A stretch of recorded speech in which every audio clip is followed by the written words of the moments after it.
Boa noite, tudo bem com vocês? Esse é o podcast Mulheres em Movimento. O objetivo desse podcast é ajudar vocês, mulheres, no nosso contexto, no nosso dia a dia, tudo que nós vivemos no contexto do dia a dia de uma mulher que é esposa, trabalha, cuida de filhos, tem os seus conflitos diários, né? E que precisa se movimentar o tempo todo, seja em prol da família, no trabalho e em meio a todos os acontecimentos diários da nossa vida. Hoje eu tô aqui com a minha amiga Pamela Souza. Tudo bem, Pam? Tudo bem. Ela é minha amiga, ela é fotógrafa profissional, é mãe de 3 crianças, a Manuela, a Isa e o Gustavo, casada com o Evandro, crossfiteiro. E eu gostaria de pedir para que vocês nos acompanhassem nesse bate-papo, participasse junto conosco, deixando um comentário sobre esse bate-papo.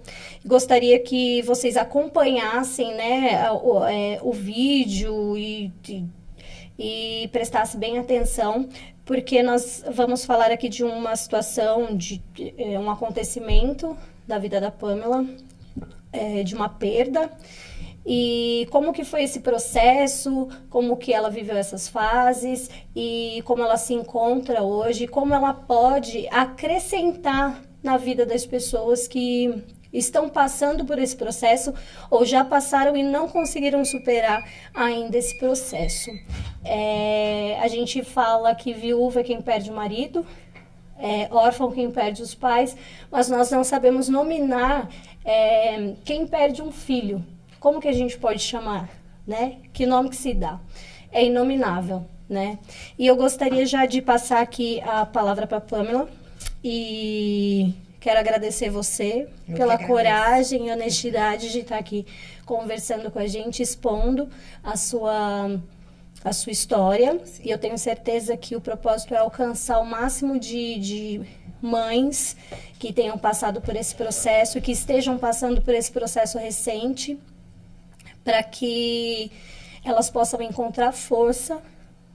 Sim. E possam seguir em frente, porque afinal de contas a gente perde um filho, mas a vida da gente continua, e assim como você tem mais 2 filhos, acredito que tem minha mães que também tenham outros filhos, e para quem não tem, contar o seu processo também de como você gerou outros 2 filhos depois de um período.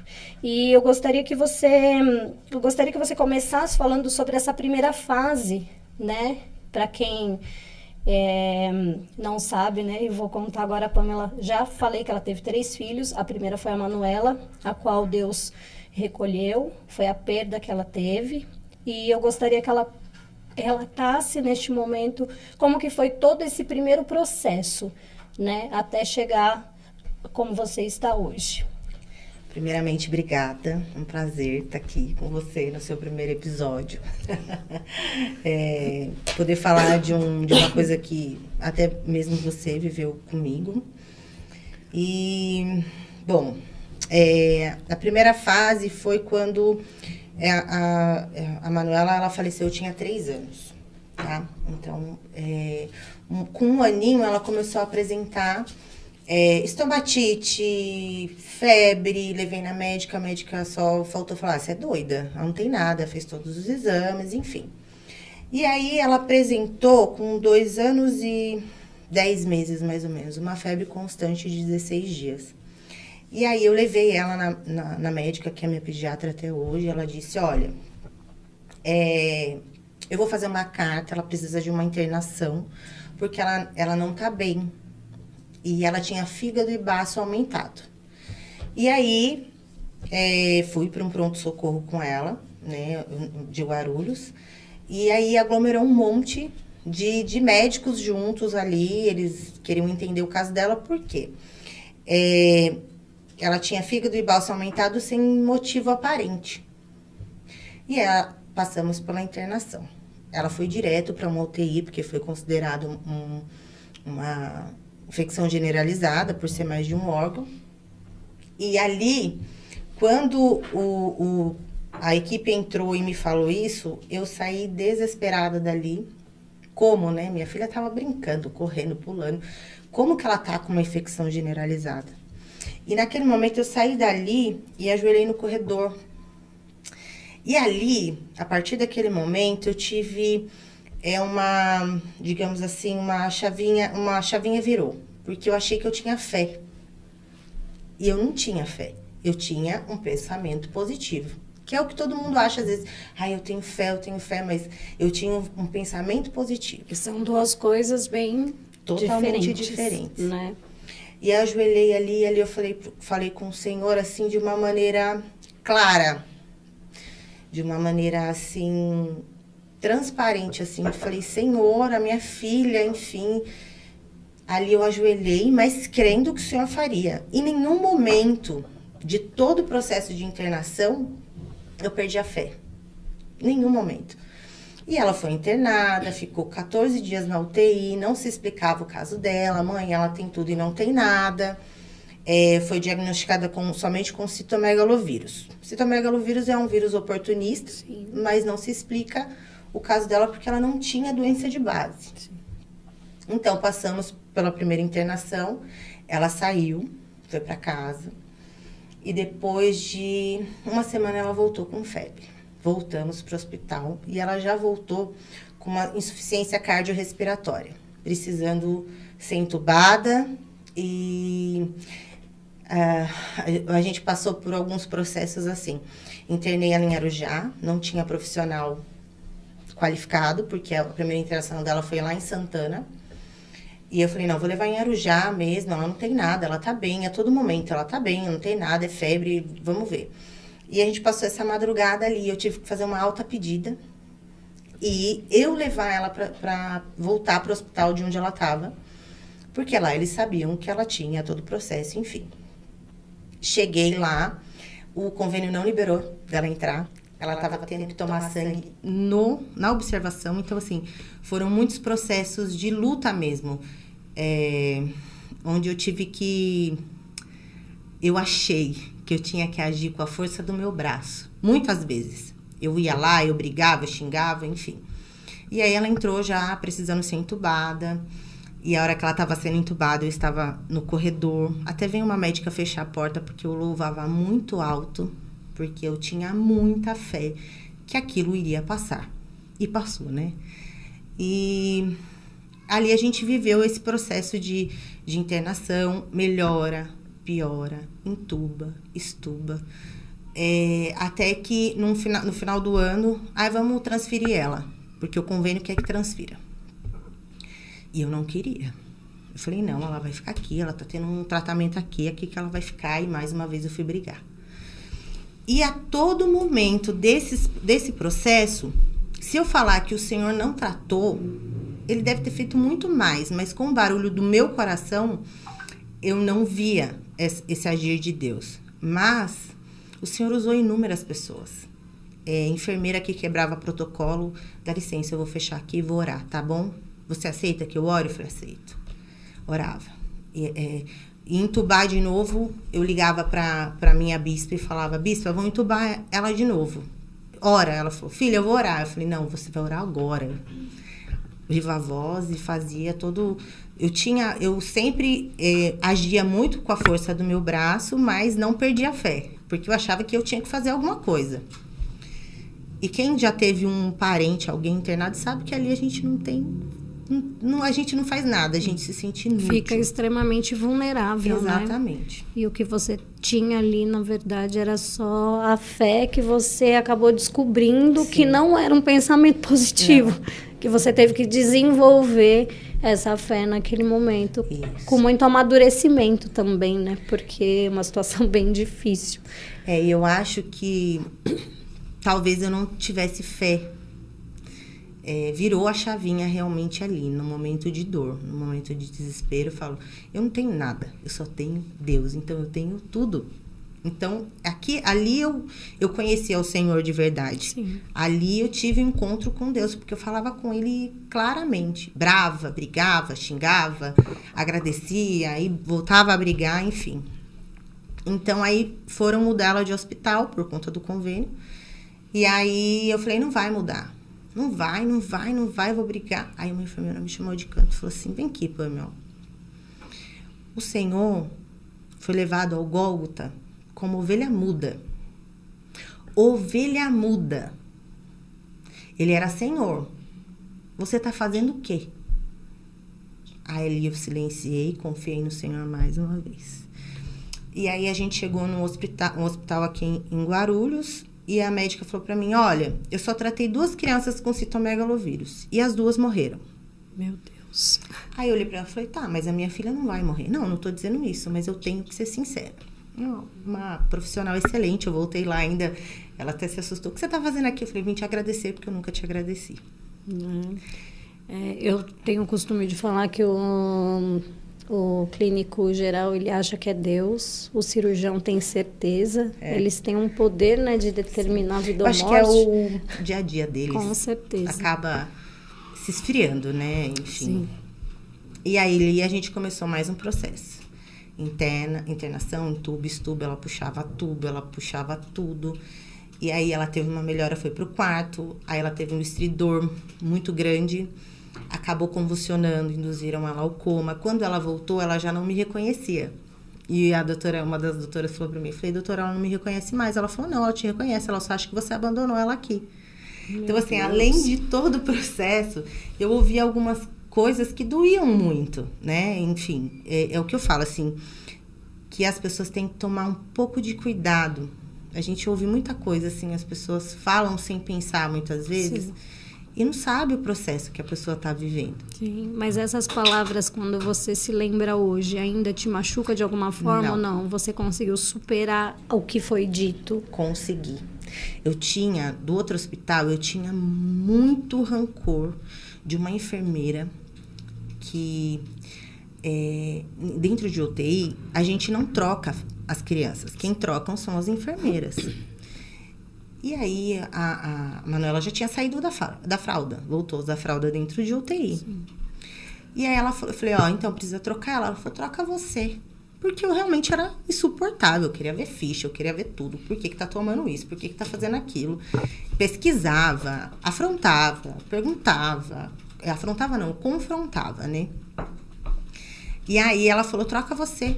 Eu falei, eu vou reclamar de você amanhã. Ela fez assim, eu vou entrar de férias, amanhã eu não tô mais aqui. E eu tinha muito rancor daquilo. Tanto que depois que passou tudo isso, eu falava, Senhor, cura as minhas lembranças. Porque pra eu esquecer, só se eu bater a cabeça na parede, olha lá. Sim. Ainda. E eu falava, Senhor, cura as minhas lembranças. Eu preciso ser curada.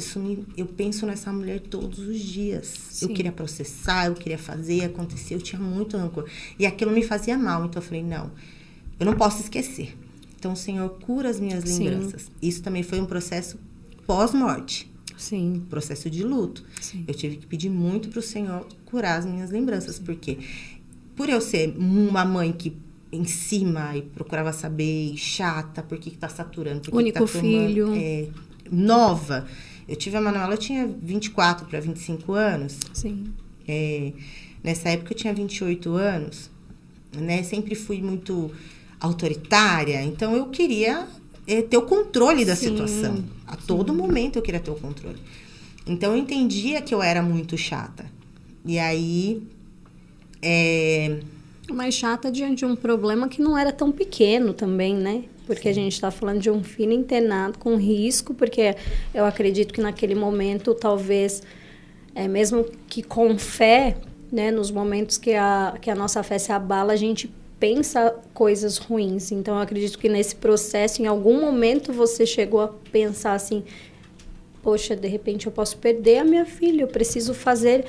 Mas eu preciso agir mais e tá ali, a gente, eu acho que perde um pouco, eu tô falando daquilo que eu imagino, não daquilo que eu sei, né?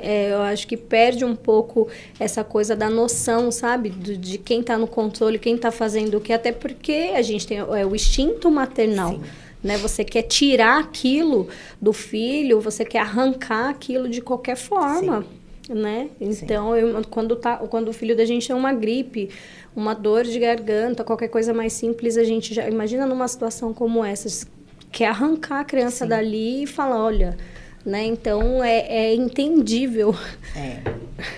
Então eles, diante dessa minha chatice, eles tiravam líquor da coluna dela na minha frente. Eles aspiravam ela na minha frente.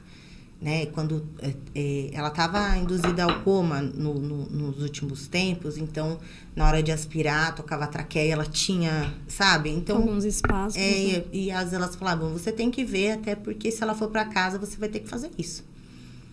E aí, foi todo um processo. E o dia que o Senhor realmente recolheu ela. Foi um processo que nem eu disse para você, assim, em nenhum momento o Senhor me desamparou, o Senhor deixou de tratar, o Senhor deixou de cuidar. Eu queria só cortar Sim. um minutinho. Eu queria que você falasse sobre esse processo. Me veio ao coração agora, eu sei que isso não vai ser em vão, o processo que você diz que você liberou ela, que você falou para o Senhor, depois de toda a sua luta ali, brigando, pedindo para que ela fosse curada, nós todos, na verdade, em oração, pedindo a cura, clamando pela cura, pedindo para que o Senhor a deixasse, né, aqui, restaurasse a saúde dela.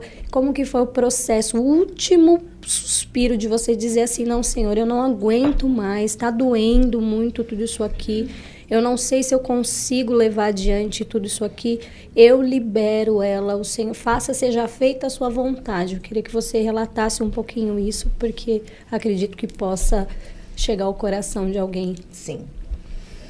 Vocês viveram isso comigo, era um processo de oração constante da igreja, constante. E a ponto de eu chegar, eu vinha do hospital, parava ali, que estava tendo campanha no começo do ano na igreja, e o Evandro tá ajoelhado no meio de uma roda de crianças, orando pela Manuela. E aí eu falava, amanhã eu vou chegar lá, ela vai estar em pé. Sim. Porque são crianças orando. Sim. E aí, nós fizemos uma campanha de jejum de Daniel. E eu estava exausta com essa situação. E eu falava, Senhor, eu não aguento mais, o Senhor tem que tirar minha filha dessa condição. Eu nunca falei, até determinado momento, assim, acabou. Não quero mais, recolhe minha filha. Sim. Até o último minuto, eu tinha, não, vou levar minha filha para casa. De home care, vamos, o convênio vai providenciar tudo, vamos, enfim. E aí, fizemos uma campanha de Daniel. Foi eu, acho que a Gláucia, a Mara e o Wellington. Eu lembro. A Mara e o Wellington nem eram pastores ainda. Eu me lembro. E aí, no dia, um dia anterior da morte dela, um dia antes do Senhor recolher ela, eu falei, eu tava lá e a gente tava usando roupa... privativa, né? Como a gente nunca tinha usado. E aí o Senhor tratou com o meu coração assim, fala com a Mara. Eu falei, Mara, o Senhor tratou algo com você, não tratou? Ai, amiga, tratou, mas depois a gente conversa. Eu falei, não, porque eu era assim, não, você vai falar agora. Não, depois eu vou falar com você, com a Má. A Mazé, o filho dela faleceu no mesmo leito com a mesma médica. E eu não sabia disso, com a doutora Fernanda. A gente fala com você depois. Eu falei, Mara, você vai falar agora. Ela falou, então, o Senhor disse para você entregar a Manuela como Abraão entregou Isaac. Aí eu falei para ela, eu já entreguei. O que Deus, porque minhas brigas com Deus era assim, o que Deus quer comigo? Abraão é o pai da fé. Ele acha que eu sou quem? Eu não sou ninguém. E eu já entreguei. Ela falou assim, eu questionei ao Senhor. E o Senhor disse para mim que você está amando a promessa e não o dono da promessa. Meu Deus. Aí eu falei, eu não tô amando nada, eu não sou Abraão, não sou o pai da fé. Fala para Deus assim que eu não sei o que ele quer comigo. Brava com Deus, brava. E aí ela falou, ela silenciou.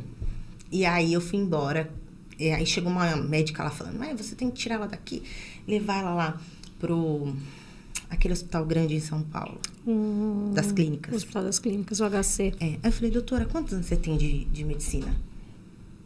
Ela falou, eu tenho 25 anos. Eu falei, a senhora consegue tirar ela daqui e botar ela no Hospital das Clínicas? Ela ficou quieta. Porque ela me atazanava, ela tirava a minha paz. Ela vinha de 15 em 15 dias, ela me deixava doida. Muito provavelmente porque ela não estava conseguindo dar conta do recado, né? Exatamente. Porque o HC é um hospital escola, né? Então vamos lá para descobrir o que ela tem, né? Se a gente não está conseguindo, né?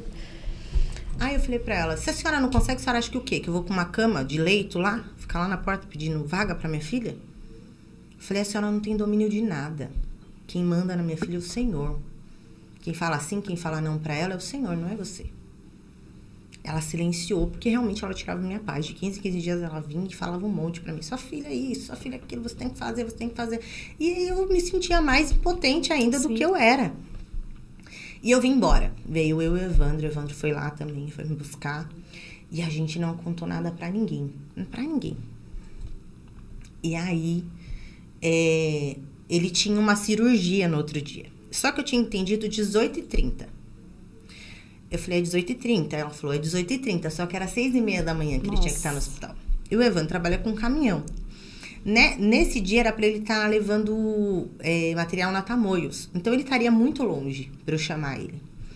E aí a gente passou a noite e eu fiquei a noite toda acordada, esperando o telefone tocar, porque ela tava com uma pressão baixa, baixíssima. Já o rim dela não estava funcionando. Eles tinham posto o coletor e não vinha xixi. E aí eu já fiquei meio que, né? A gente fica em alerta. Apreensiva, né? O telefone sempre toca de madrugada. Sim. E eu fiquei ali. E ali eu fiquei buscando no Senhor. Aí o Senhor me trouxe... não lembro exatamente onde está em Salmos, porque eu não sou boa de memória. Graças a Deus que eu não sou boa de memória. Porque para algumas coisas são boas. Eu não guardo data, enfim. Acho que a gente sofre um pouco menos. E aí, eu falei eu olhei e no Salmo estava escrito, as pessoas não veem a glória do Senhor diante da morte. E aí eu vi um testemunho de pastor falando que uma senhora chegou depois que ele pregou. Eu sei por que Deus levou seu pai tão cedo. Para você se tornar quem você é. E ele virou e falou assim, irmã, você acha que Deus sai matando as pessoas por causa de outras? Você acha que Deus matou meu pai para me fazer melhor? Para me fazer melhor? Não. Há um propósito. Mas Deus não mata ninguém para fazer você aprender. Nada foge do controle do Senhor. Sim. E aquilo foi tratando o meu coração. E aí, a parte da liberação.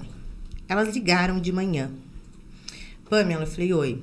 A doutora Fernanda pediu pra você vir pra cá agora. Eu falei, por quê? Aconteceu alguma coisa? Se aconteceu, já fala. Não, elas nem podem falar isso. Sim. Não aconteceu, mas a Manuela já teve 3 paradas. Fomos tranquilamente, não falamos pra ninguém. Só eu e o Evandro. Chegou lá, a doutora vai deixar você entrar. Eu falei, tá bom. Ela tinha tido 7 paradas. Nós entramos. E ali eu louvei com ela. E ali eu falei, Senhor, cessa essa dor, cessa tudo isso. E ali meio que o Senhor já foi tratando. E ela parou de novo na nossa frente. Nós saímos. Eu falei, Evandro, e agora? Aí o Evandro falou, fica uma igreja aberta aqui na frente. Vamos lá? Eu falei, vamos. A gente desceu e a gente foi ajoelhar ali. Eu falei, não, é lá no altar. A gente vai ajoelhar na beirada do altar. O pastor que tava lá ficou meio que sem entender nada. Imagina. Até hoje ele não entendeu nada. Ajoelhei e ali eu uivei. Falei, Senhor, assim como Abraão entregou Isaac, eu entrego a Manuela no teu altar. Mas eu ainda creio no cordeiro. Sim. Eu creio que o Senhor vai providenciar o cordeiro, mas está entregue. E aí nós subimos. E aí a doutora falou, ela teve outra parada. Não, aí ela deixou a gente entrar de novo. E ali eu liberei. Ali eu falei, filha, chega. Cessa. Chega essa dor. Eu não choro, mas porque é por tua causa. Mas enfim. Aí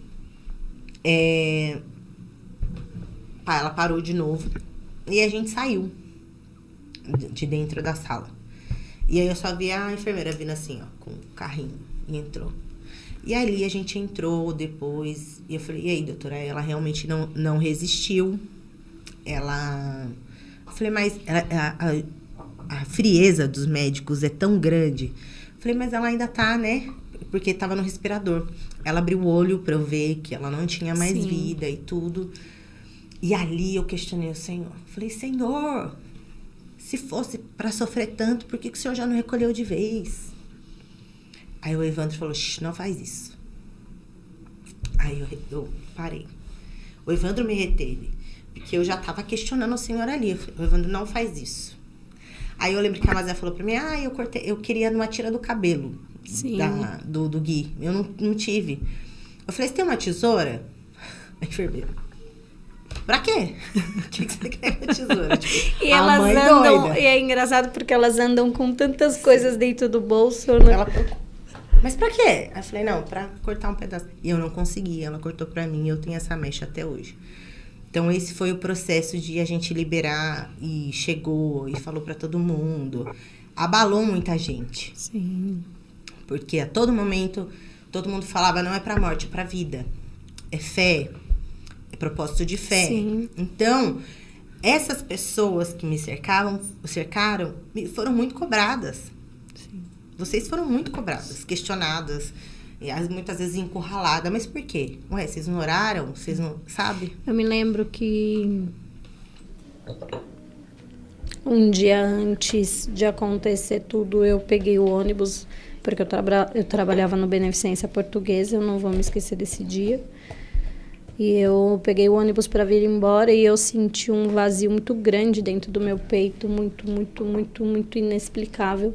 Eu me lembro que eu cheguei em casa e o Robson falou pra mim assim, o que você tem? Eu falei, eu só conseguia pensar em você, mas a dor que eu senti, o vazio que eu senti, ele era muito, e eu fiquei questionando, orando, chorando, falando, Senhor, por que eu tô sentindo esse vazio? Por que eu tô sentindo isso? Por quê? Porque era um buraco extremo dentro de mim. E eu me lembro disso, e me lembro de questionar muitas vezes também, porque é uma fé conjunta daquilo que a gente acredita e daquilo que a gente quer, porque a gente professa a mesma fé e acredita no mesmo Deus, na grandeza do mesmo Deus. E aí, depois, eu não me lembro se isso foi no dia 17, no dia 18.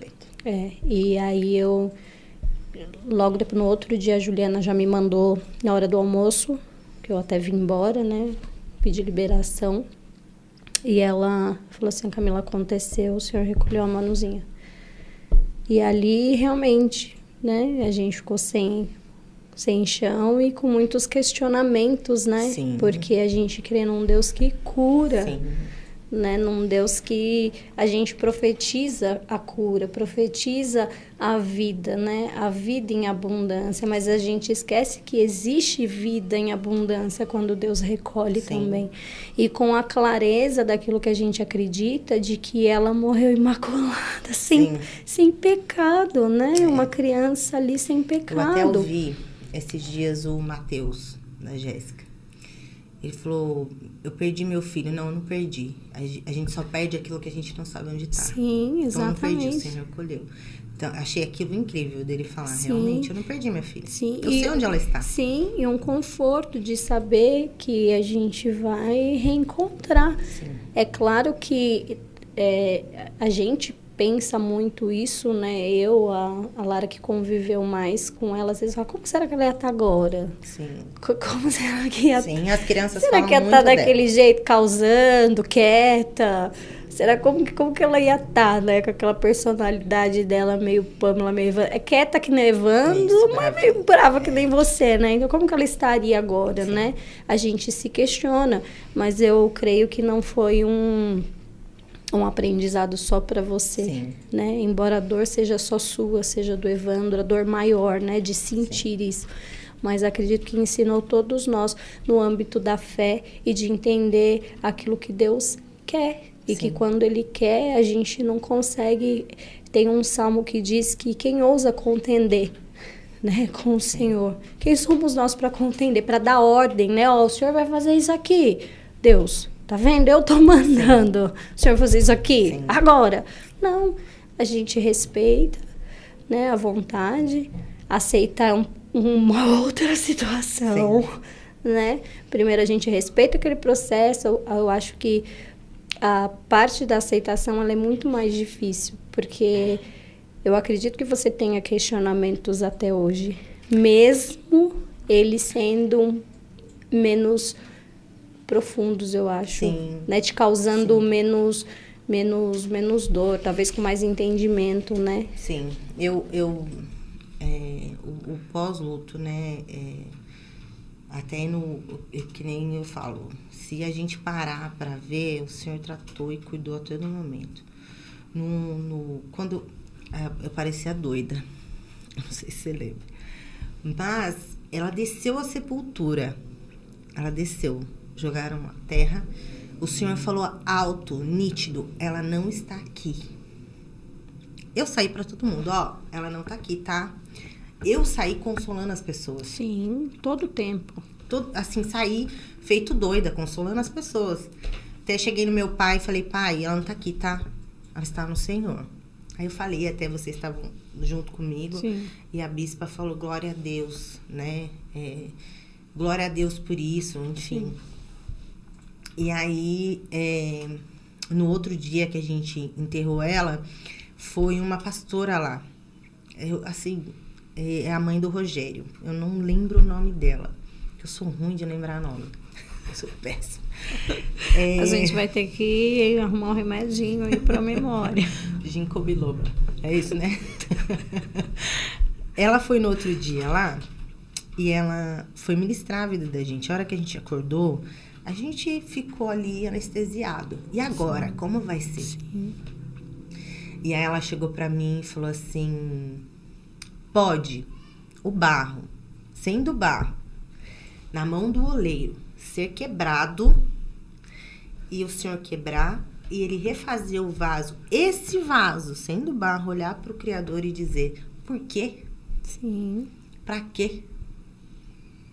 Aí eu entendi, sem questionamentos. O Senhor tratar a hora que ela desceu a sepultura também para eu não morrer em vida. Ficar Sim. indo num cemitério... enfim, velando, imaginando ela se decompondo, enfim, Sim. coisas que passam na cabeça da gente. Sim. Eu acredito que muitas pessoas não conseguem se reerguer nesse processo justamente porque procuram algum consolo vazio, Sim. né? Ficam procurando respostas e vão a cemitérios. A minha mãe relata que a minha avó teve 5 filhos e que a filha mais próxima dela era a minha tia Isabel. Eu não cheguei a conhecê-la. Mas a minha mãe fala que aonde estava uma, estava outra. Se estava cozinhando, minha avó cozinhando, ela estava lá do ladinho.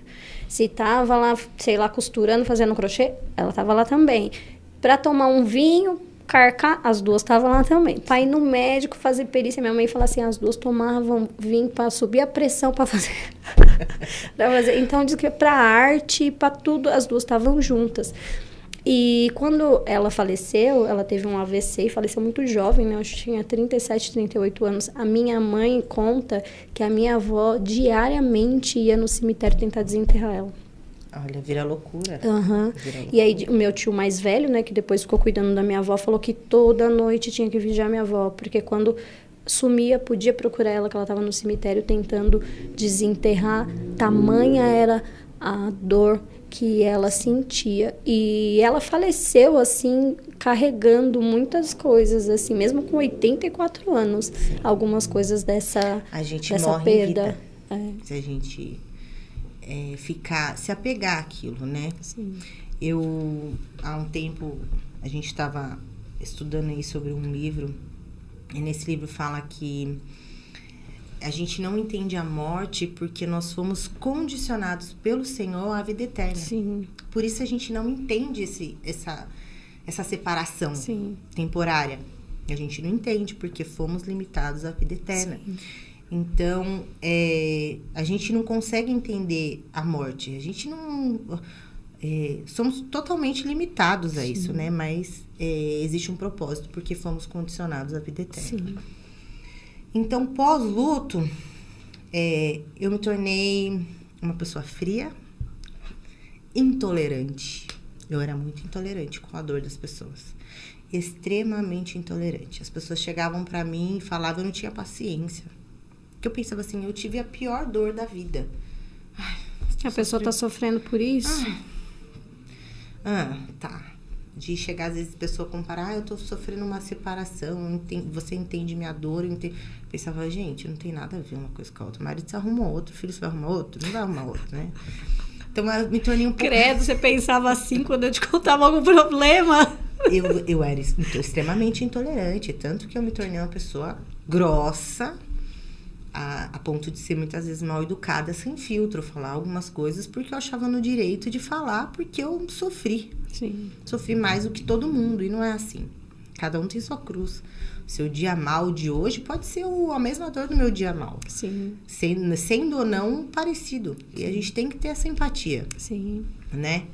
Então, eu me tornei uma pessoa fria. Às vezes me culpava porque realmente o Senhor me deu a paz que excede todo o entendimento. O Senhor cuidou de mim a todo momento. De eu estar deitada, desesperada, minha filha, e o Senhor tirar assim, com a mão e falar, nós precisamos ir no mercado. Até porque você ficou um período, depois de quanto tempo você engravidou da Isa? 2 anos. Então, eu não queria mais filhos. Então, são 2 anos vivendo ali um processo e fases de um luto, né? Um pouco mais acentuada, um pouquinho mais tranquila dentro da possível aceitação, né? Outras fases meio louca dos questionamentos. Né? Eu fazia evento, né? Então eu voltava toda vez. Eu deixava muitas vezes o Eli em Arujá e vinha destruída, porque eu não ia encontrar minha filha em casa. E eu tive esse período de mais ou menos 4 meses para tirar a presença dela dentro de casa. Porque eu vejo, assim, muitas vezes uma mãe que sai com o filho no colo e volta sem ele. Sim. Né? Eu fico pensando, gente, sentir o cheiro da criança dentro de casa. Sim. As coisas com cheiro, com tudo. Enfim. E aí, eu fui fazer um ultrassom de rotina. E eu descobri que eu tinha uma leve endometriose, antes de engravidar da Isabela. Isso acho que eu não falei pra muita gente. Acho que nem pro Evandro eu falei. E aí o inimigo soprou no meu ouvido. Tudo que sai de você é podre. Não vinga. Não adianta.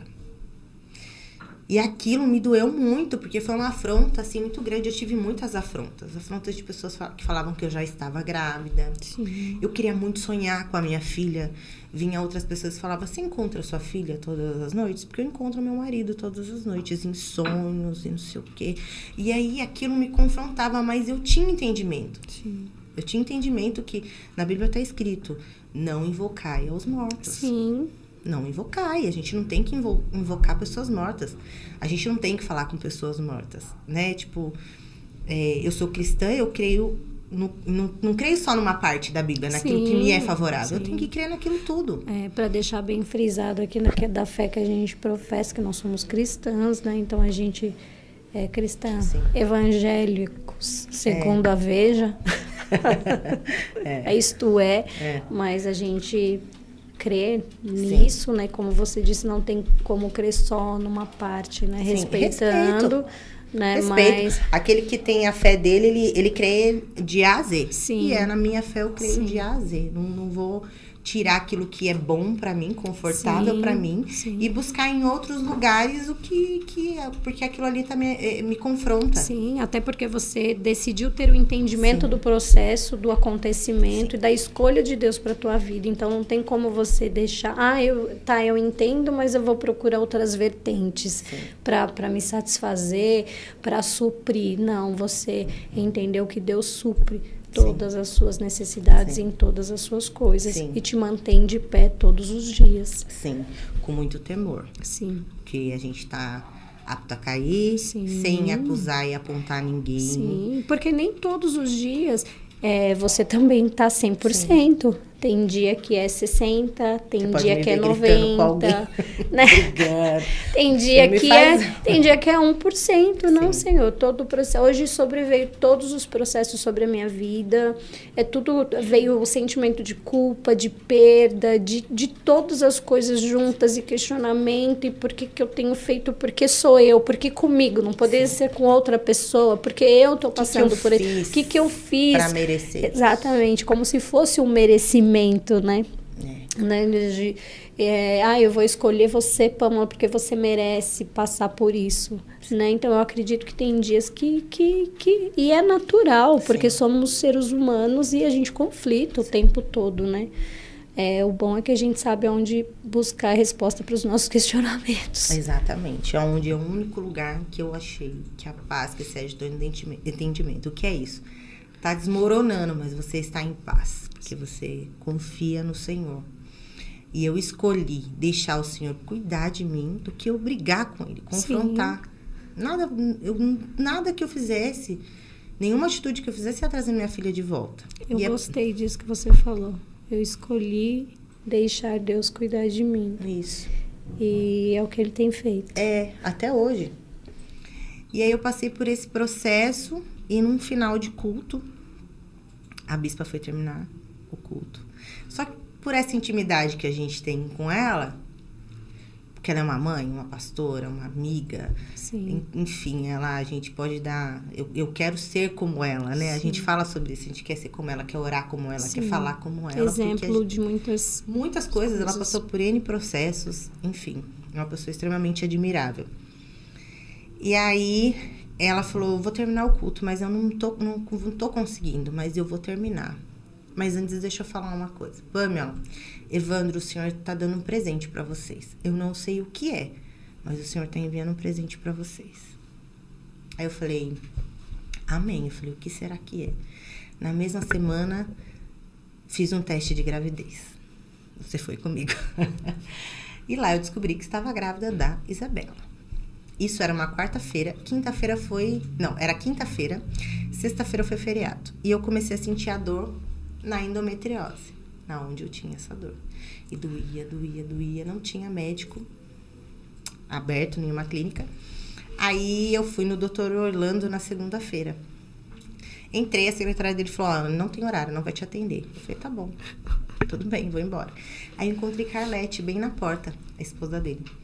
E expliquei. Ela falou, você vai passar com o Orlando? Não, você quer explicar? Ela falou, não, ele vai te atender, peraí. Volta 2h da tarde. Eu falei, tá bom. Eu voltei, deitei na maca dele, ele foi fazer um transvaginal. Ele olha daqui, vira de lá, e vira de cá. E o Senhor tratando no meu coração. Ele não vai achar nada. Meu Deus. Vira daqui, vira de lá. Ele falou, vamos sentar ali. Eu falei, tá. Ele falou, então, ao que tudo indica, você tá tendo uma gravidez nas trompas. Você vai sangrar ainda hoje. Você liga pra Arlete que a gente tira a sua trompa. Assim, tipo... Simples assim. Eu falei, tá bom, natural. Saí, falei, Evandro, assim, assado. O Evandro não tinha ficado comigo, eu não lembro porquê, tinha alguma coisa pra fazer. Ele, tá vendo? Você nem sabe se tá grávida. Eu falei, calma, eu vou na bispa. Tipo, vou cobrar, não, mentira, não vou cobrar. Eu fui lá, falei, bispa, pode me atender? Ai, filha, eu tô... Falei, bispa. Aí ela foi, não, tá, sobe. Não foi você quem disse? Ué, e agora resolve esse problema. Aí ela orou, ela falou... E tava muito dolorido. Quando ela terminou de orar, era como se tivesse tirado o espinho da carne. Ficou dolorido, mas eu não tinha mais aquela dor latente. Ela falou, o Senhor disse que você não tem direito de não crer. Você tem que crer. Eu falei, amém. Na outra semana eu fui no Dr. Vicente. Aí ele falou, não, o neném tá aqui 7 semanas. Tava no lugar, tudo belezinha. Olha, bonitinha. Isabela veio. Glória a Deus, aleluia. E veio a Isabela. E aí é uma coisa assim que eu digo pra todo mundo. Até tava conversando com a Jéssica a respeito disso. Que as pessoas não fazem menção daquilo que a gente está sentindo com o outro filho. Sim, eu ia até te perguntar sobre isso, a questão de substituir, de achar que você não vai conseguir amar tanto esse filho quanto você amava o outro. Sim. O sentimento de você estar colocando uma outra criança num lugar que, na verdade, você não está substituindo, sim, né? São situações diferentes, crianças diferentes, é seu filho, é um outro filho. Então, como que eu vou distribuir esse amor, eu vou dar esse amor para essa nova criança? Eu queria que você falasse sobre isso também, porque deve ser um processo muito, muito, muito doido isso, né? foi de... Eu não tinha certeza se eu amava a Isabela do jeito que eu amava a Manuela. E é bom você falar sobre isso, porque, gente, não tem... Mas eu tinha vergonha. Né? Eu Não, tinha medo de falar, ia ser não, julgada. Sim, mas não precisa ter medo, um julgamento, ou receio. Ai, o que vão pensar do que eu tô pensando e do que eu tô sentindo? Você tá sendo real, né? Será que eu vou conseguir amar essa criança? Será que eu vou conseguir dar todo o afeto, todo o amor? É um conflito de sentimentos enorme, né? Enorme. E até pedir pro Senhor, que ela venha totalmente diferente da Manuela. Para que as pessoas não depositem nela um peso que não é dela. Sim. É a vida dela, é uma. Sim. Porque chegaram pessoas falar para mim, olha, reencarnação. Ai, misericórdia. Não, ela tem uma vida única. Sim. Aquilo, o Senhor sonhou. Até esses dias ela falou pra mim, mãe, se você tivesse a Manuela, você ainda ter eu e o Gu? Ai, meu Deus do céu. Você já mostrou foto pra ela? O que ela fala? Ela entende. Ela Sim. entende bem, só que ela fala que ela não quer morrer. O Gustavo, então, entra em desespero. Mas eu não quero morrer, não, mãe. Eu não vou morrer, né? Eu falo, não, mas filho. O Gustavo, realmente, Deus, ele... eu, hoje, conversando com algumas pessoas e você relatando isso também, eu tenho a plena convicção de que Deus ouve, gente. Deus ouve a gente muito. Sim. E, de fato, a Isabela é totalmente diferente da Sim, da ela tinha Manuela. o cabelo muito liso, com 8 meses enrolou. Porque eu não queria que ela aparecesse de jeito Isabela, nenhum. ela tá quase uma Caiçara, né?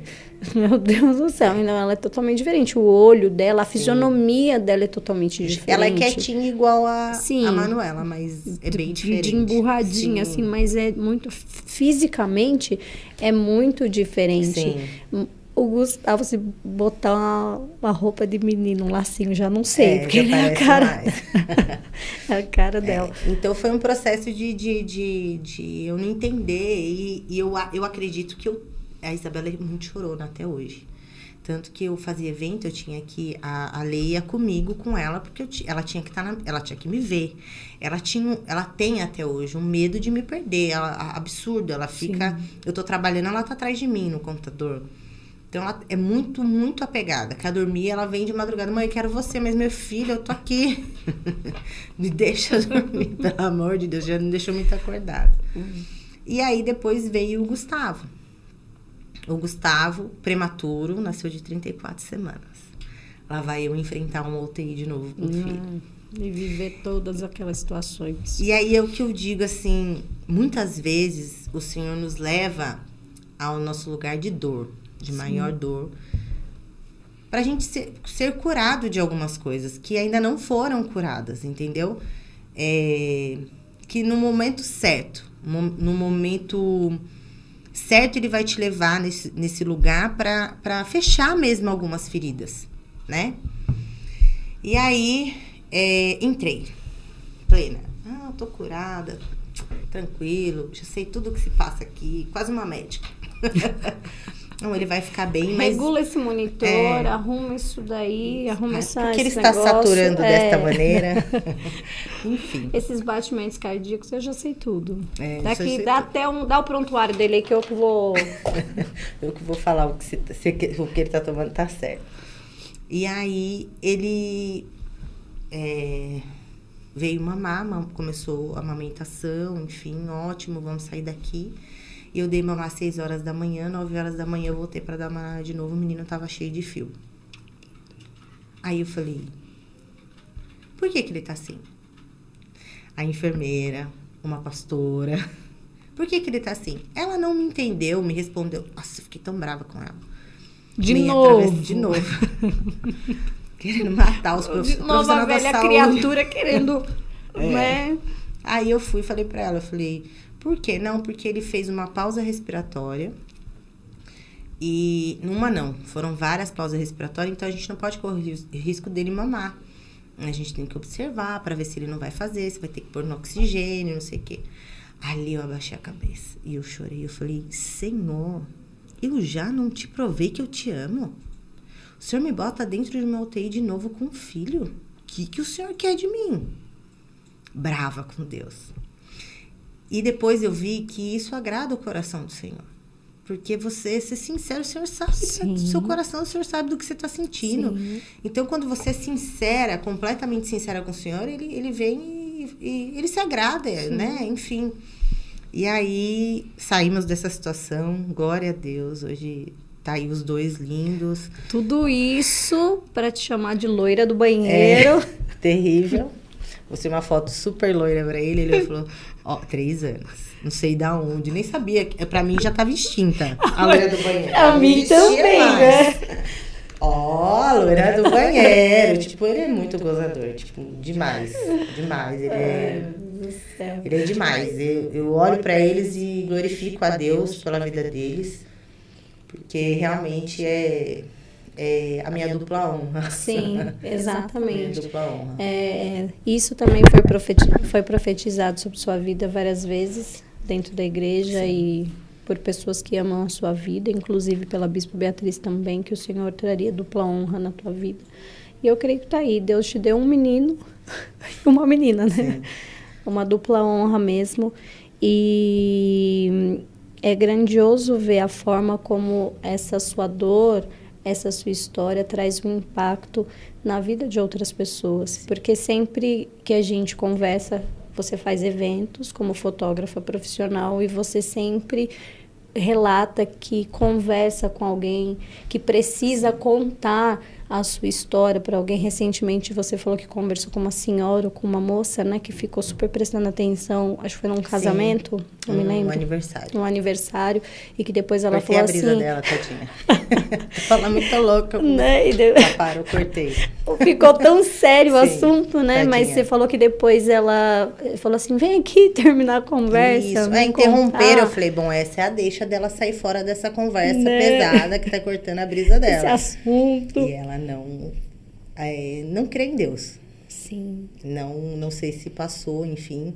A obra do Senhor não é nossa, tudo é para honra e glória do Senhor, não para mim. Esse é um propósito na vida dela, glória a Deus. Mas eu cortei a brisa dela. Ela tava muito louca. E aí ela, não sei o que, alguém comentou. Eu comecei a falar, ela ficou séria, concentrada em mim. Eu falei, nossa, acho que ela tá escutando assim, blá, blá, blá, blá, blá, blá, blá, porque ela tá muito louca aqui. Mas, na verdade, ela tava ouvindo, interromperam, daí ela conversou, se despediu de alguém, então, tá, continua. Aí eu falei, então tá. Então ela teve interesse em saber não só da sua história, mas como assim, uma moça tão, não sei quantos anos ela tinha, mas de repente de te olhar e falar assim, poxa, tão nova, né? Olha o que aconteceu na vida dela e ela tá aqui trabalhando. Eu escolhi, eu acredito que também por intermédio de Deus, o nome de Mulheres em Movimento justamente por isso, porque é a capacidade da mulher ser resiliente e se reinventar, né, todos os dias, mesmo passando por situações como essa. Sim. Né? E de você continuar se movimentando. Sim. E não só se movimentando na nossa vida, na nossa rotina diária, né? No automático, porque hoje você tem 2 filhos, tem sua rotina como uma mulher casada, administrando o seu lar, tem questões da igreja, tem o seu trabalho, mas ainda assim ter a disposição e se movimentar em prol de outras mulheres que estão passando por essa situação nesse momento recente. A gente não sabe, mas pode ser que tenha alguém perdendo um filho agora, que acabou de perder um filho agora, né? E de mostrar que é capaz, né? Que existe uma capacidade dentro de tudo isso de você. Eu não vou usar a palavra superar, né? Porque eu acho que não...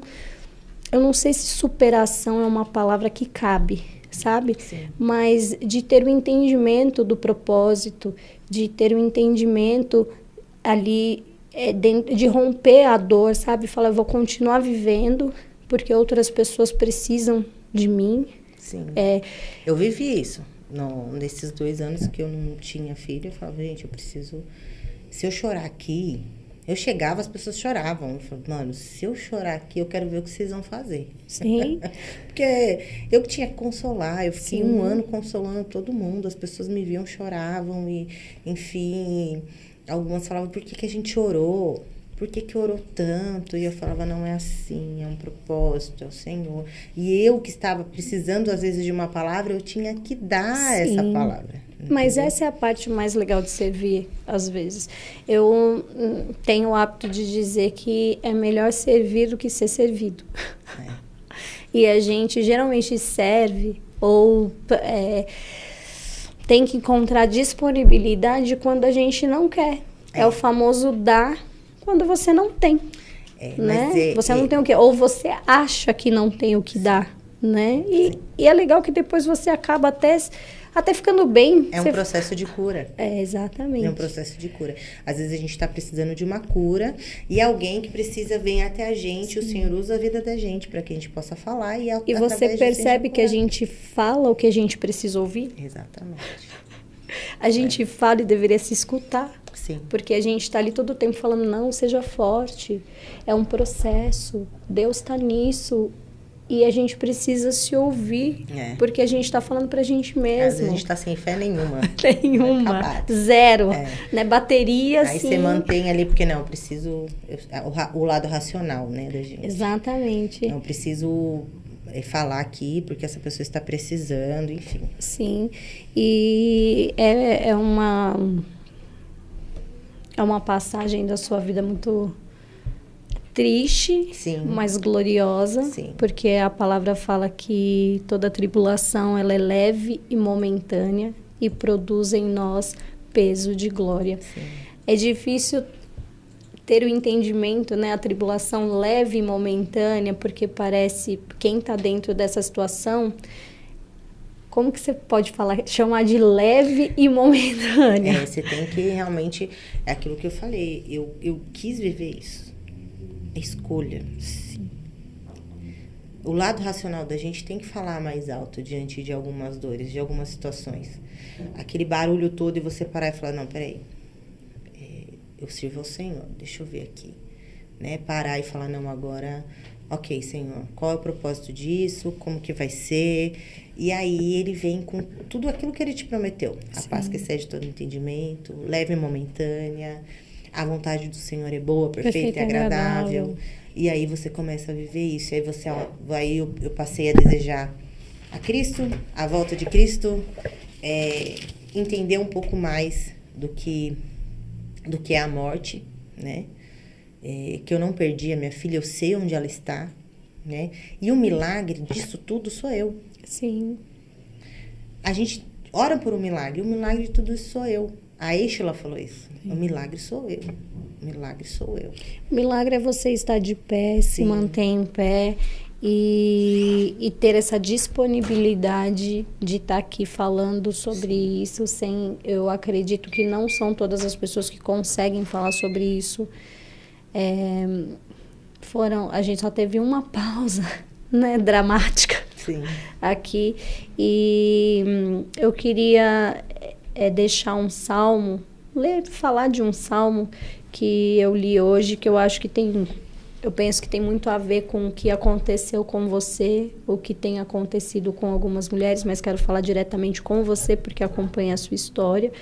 E eu acho que, eu penso e acredito que é bem assim que o Senhor faz. E que a palavra dele, ela é viva e eficaz. Né? E produz coisas dentro da gente e nos fortalece, sim, quando ela nos confronta e chega a enraizar, sabe, dentro da gente.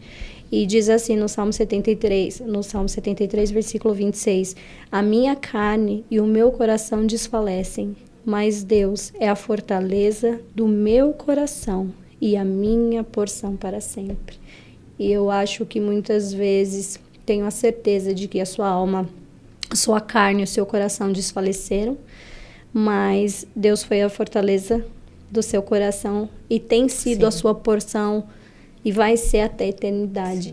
Eu queria que você deixasse uma mensagem para quem está passando por esse momento agora, sobre o processo, o luto, a superação, e dizer que é possível, que existe uma dor, um limiar de dor, né? Se a gente for falar de 0 a 10. Tem dia que vai estar 2, tem dia que vai estar 10, mas que é possível caminhar com isso, né? E você é um testemunho vivo disso.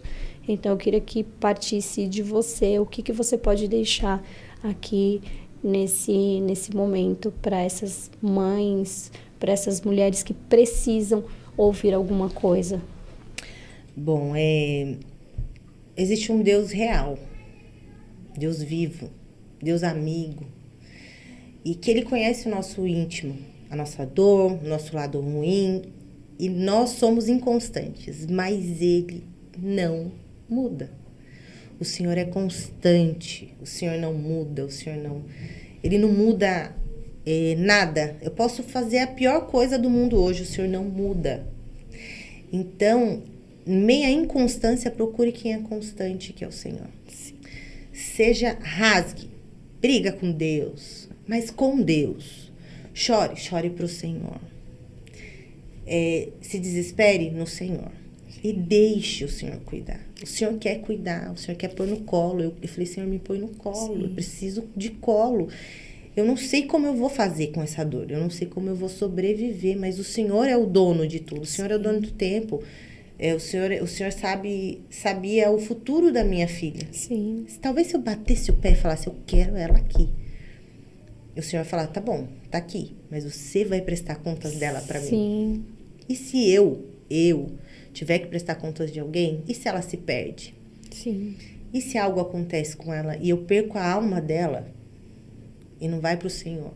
Então, hoje o Senhor presta contas para mim. Sim. Porque foi algo que Ele fez. Então, Ele presta contas da minha vida, da minha dor, do meu dia a dia. Então, sim, é isso. Há um Deus constante, sim, em meio à nossa inconstância. Eu ouvi alguma vez e eu achei muito pertinente que diz, quando não souber o que fazer, saiba para onde ir. Sim. Então, quando você não souber o que fazer, saiba para onde ir. Sim. E saber para onde ir, para mim ou para nós, é ir para os pés do Senhor, para os, sim, pés da cruz, clamar, ser totalmente disponível e falar, Senhor, me ajuda. Sim. Eu não consigo, sozinha eu não consigo. Sim. Mas existe uma destra poderosa, um Deus poderoso que tem capacidade de amenizar, sarar, sim, as nossas feridas, curar as nossas lembranças, sim, e nos colocar de pé todos os dias. É um dia de cada vez, sim, sim, né? Vivendo um dia de cada vez, né? Vivi a segunda, amanhã é terça. Vai passar. A palavra, né, fala que o Senhor tem a porção do dia. Sim. E isso não se resume somente a questões financeiras, ao que você vai comer e vestir, né? Ao que você vai sentir, como vai ser o seu dia. Eu acho que cabe muito bem, né, essa fala aqui. É a porção do dia. Sim. Né? Até porque para cada dia já basta o mal, né? Sim. Então, já basta ser o mal. Já basta o seu mal, exatamente. Não quer acrescentar, sim, mais. Então, viver cada dia, deixa a porção do dia, né? Os acréscimos do Senhor para aquele dia, o que Ele tem para fazer na nossa vida. Eu queria encerrar e quero te agradecer, né? Dizer que eu amo você. É uma oportunidade. Tá aqui contando um pouco daquilo que o Senhor fez, o Senhor, sim, falar do Senhor. Sim, grandioso, e eu creio que vai alcançar muitas vidas, porque esse é o propósito. Amém. Eu tenho pensado muito sobre propósito e o que a gente está fazendo aqui na Terra. Sim. Se eu não puder gerar um impacto na vida do outro, se eu não puder ser útil na vida do outro com alguma ferramenta, então, se eu não puder servir de alguma forma o outro, então é inútil a minha passagem por aqui. Então, a gente precisa deixar uma marca, um legado, e eu tenho certeza que essa conversa, essa primeira conversa vai frutificar. Amém. E te abençoar. Amém. E dizer obrigada. E é isso aí. Amém. E o Mulheres em Movimento termina aqui e espero que tenha acrescentado algo de muito valioso para a tua vida. Ouça com muita atenção e eu tenho certeza que Deus vai fazer algo diferente. Seja constante, acredite na constância do Senhor, naquilo que Ele tem para a tua vida, que Ele é vivo, que Ele é capaz de sarar as suas dores e as suas feridas, de te carregar no colo e cuidar. Você permita-se, assim como disse a Pamela, Deixa Deus cuidar de você. E quando você não souber o que fazer, saiba para onde ir. E você vai encontrar Deus ali para te carregar e te fortalecer. Um beijo no coração de vocês. Até a próxima.